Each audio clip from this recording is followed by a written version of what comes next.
ایک دفعہ ایک آدمی نے میرے پر بڑی چڑھائی کی، تم تبلیغ والے منافق ہو، کہتے کچھ ہو کرتے کچھ ہو، تمہارے قول اور فعل میں بہت فرق ہے، بہت۔ جب ان کا غصہ اتر گیا تو میں نے ان سے کہا بھائی 100 نمبر تو اللہ نے بھی نہیں مانگے، آپ کیوں مانگتے ہو؟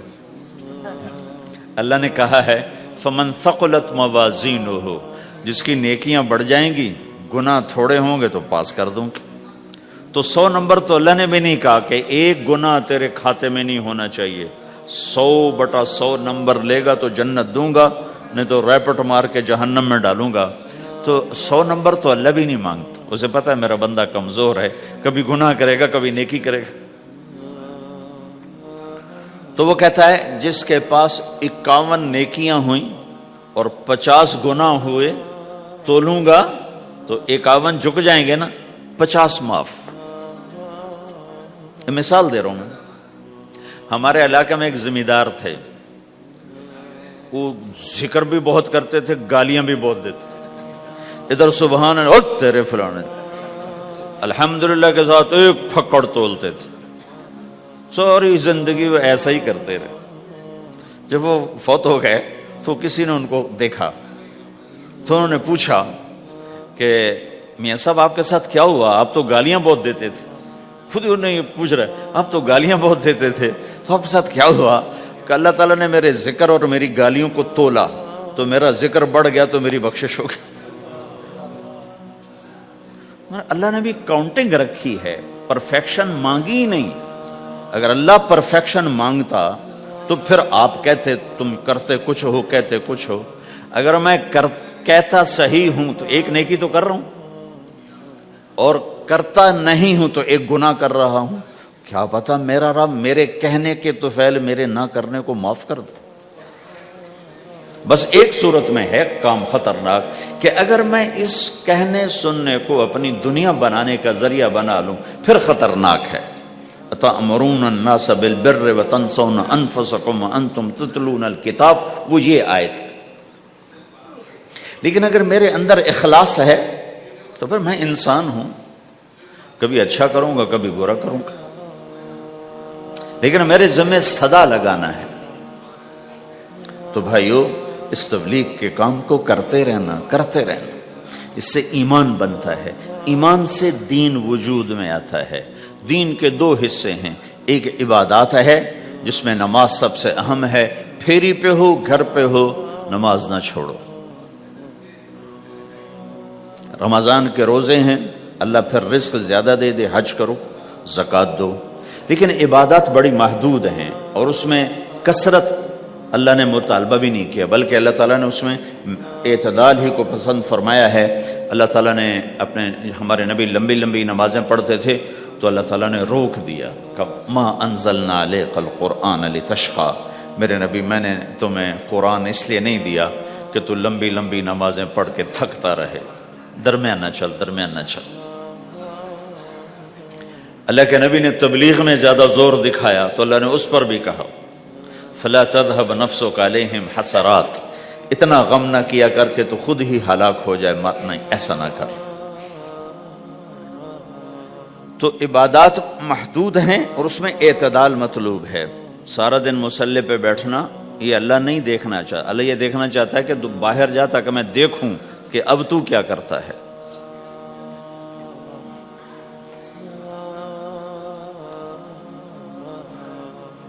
دوسرا حصہ اس کا اخلاقیات ہیں، آپس کی معاشرت ہے۔ دین جو اثر انداز ہوتا ہے وہ معاشرت سے اثر انداز ہوتا ہے، عبادت سے نہیں، عبادات سے نہیں۔ عبادت تو مسجد کے اندر ہے یا مصلی پر گھر کے اندر ہے، روزہ اندر کی چیز ہے، حج بیت اللہ میں ہے، زکوٰۃ مسلمان کو دی جاتی ہے۔ تو دنیا میں دین پھیلنے کے لیے اور اپنوں کو دین کے قریب کرنے کے لیے جو سب سے بڑا عمل ہے وہ بھائیو اچھے اخلاق ہے۔ یہ دوسرا حصہ میں آج بیان کرنا چاہتا ہوں۔ اللہ کے نبی نے فرمایا ایو عرل اسلام اوثق، مجھے بتاؤ اسلام کا سب سے مضبوط عمل کیا ہے؟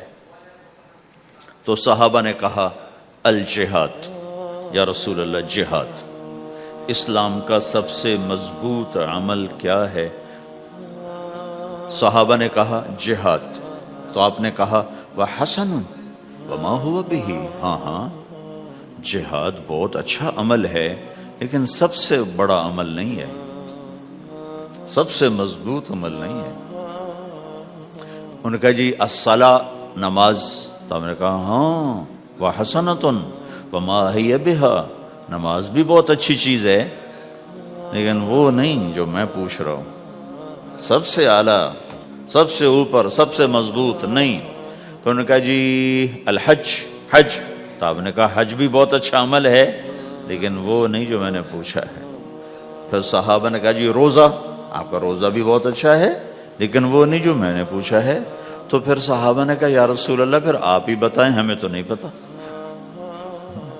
تو ہمارے نبی عبادات سے اوپر لا رہے ہیں، اپنے ساتھیوں کو عبادات پہ قائم کر دیا۔ ہر آدمی نمازی بن چکا ہے، ہر آدمی روزے دار بن چکا ہے، ہر آدمی مالدار زکوٰۃ دینے والا بن چکا ہے، اور ہر آدمی حج کا جذبہ پیدا کر چکا ہے۔ اب آپ ان کو اخلاق پہ لانا چاہتے ہیں، چونکہ اسلام کی تکمیل اخلاق سے ہے۔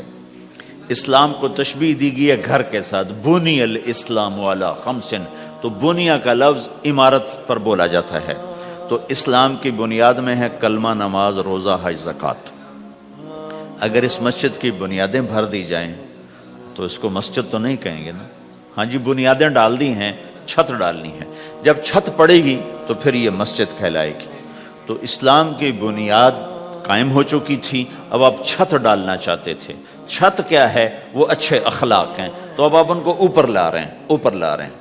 تو آپ نے جب پوچھا تو انہوں نے وہی کہا جو انہوں نے ابھی سیکھا تھا، نماز، روزہ، جہاد، حج، لیکن آپ نے سب کی نفی کر دی، نہیں یہ بھی نہیں، یہ بھی نہیں، یہ بھی نہیں، یہ بھی نہیں۔ اچھا یا رسول اللہ آپ بتائیں، تو آپ نے فرمایا ان اوثق عر الاسلام الحب للہ والبغض للہ، اسلام کا سب سے مضبوط عمل وہ آپس میں اللہ کے لیے محبت کرنا ہے۔ اسلام کا سب سے مضبوط عمل وہ آپس میں اللہ کے لیے محبت کرنا ہے۔ اسلام کا سب سے مضبوط عمل وہ محبت ہے، اللہ کے لیے بغض ہے، اللہ کے لیے محبت ہے، یہ اسلام کا سب سے مضبوط عمل ہے۔ تو بھائیو، یہ چھوٹا سا معاشرہ اسلامی بن جائے، اس کے لیے بنیاد میں نے پہلے بتا دی، اب چھت بتا رہا ہوں، وہ ہیں اچھے اخلاق۔ اللہ تعالیٰ نے جب ہمارے نبی نے نماز لمبی پڑھی تو اللہ نے کہا درمیانی پڑھو، میں نے ابھی بتایا۔ تبلیغ میں دکھ زیادہ جھیلا تو اللہ نے کہا درمیانہ چلو۔ لیکن جب اللہ کے نبی نے اخلاق بلند کیے، اخلاق، تو اس پر بھی اللہ تعالیٰ فرماتا میرے نبی ذرا اتنا نرم نہ ہو، تھوڑا سا سختی دکھا، آنکھیں دکھا، تھوڑا شوشاں کر ہیں۔ تو میرے رب نے کیا کہا؟ واہ، میرے رب نے آپ کے اخلاق کی جیسی تعریف کی ہے، آپ کے کسی عمل کی ایسی تعریف نہیں کی۔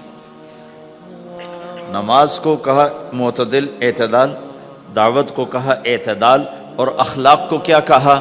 انک لعلی خلق عظیم، اور اس کو طاقت پہنچائی قسم اٹھا کے، نون، پھر قسم اٹھائی قلم کی جو علم کا ذریعہ ہے، والقلم وما یسطرون، مجھے قسم ہے قلم اور اس کی تحریر کی، ما انت بنعمت ربک بمجنون وان لک لاجرا غیر ممنون۔ ان دو آیتوں کو چھوڑ کر اگلی جو آیت آ رہی وانک لعلی خلق عظیم، اے میرے محبوب میں قسم اٹھاتا ہوں قلم اور اس کی تحریر کی، تیرے اخلاق بڑے عالی شان ہیں۔ یہ نہیں کہا تیرے اخلاق بڑے عالی ہیں، انک لعلی، علا، علا کا یہاں بہت عظیم الشان کردار ہے۔ علا یہ بتا رہا ہے کہ اے میرے نبی، جتنے اخلاق تصور کیے جا سکتے ہیں وہ سب تیرے تابع ہو چکے ہیں، اور تو ان پہ سوار ہو چکا ہے، تو ان پہ چھا چکا ہے۔ علا چھا جانے کے لیے ہوتا ہے کہ تمام اخلاق تیرے غلام ہو چکے ہیں۔ ایک دفعہ آپ نے فرمایا اچھے اخلاق 360 قسم ہیں، 360 قسم، 360 صفات کا مجموعہ اچھے اخلاق. کوئی ایک صفت کسی کو مل گئی تو جنت میں چلا جائے گا. تو ابو بکر رضی اللہ عنہ سامنے بیٹھے تھے, کہنے کہ یا رسول اللہ افی یمنہا شیء, ان 360 میں کوئی میرے اندر بھی کچھ ہے؟ تو آپ نے کہا تیرے اندر سارے کا سارا, کوئی کمی کوئی نہیں, پورے. یہ آپ نے اور کسی کو نہیں کہا, صرف آپ نے یہ ابو بکر سے فرمایا کہ ابو بکر تیرے اندر پورے اخلاق 360. تو بھائیو, آپس کی محبت اور اچھے اخلاق یہ اسلام کا سب سے چوٹی کا سبق, سب سے اعلیٰ درجے کا سبق.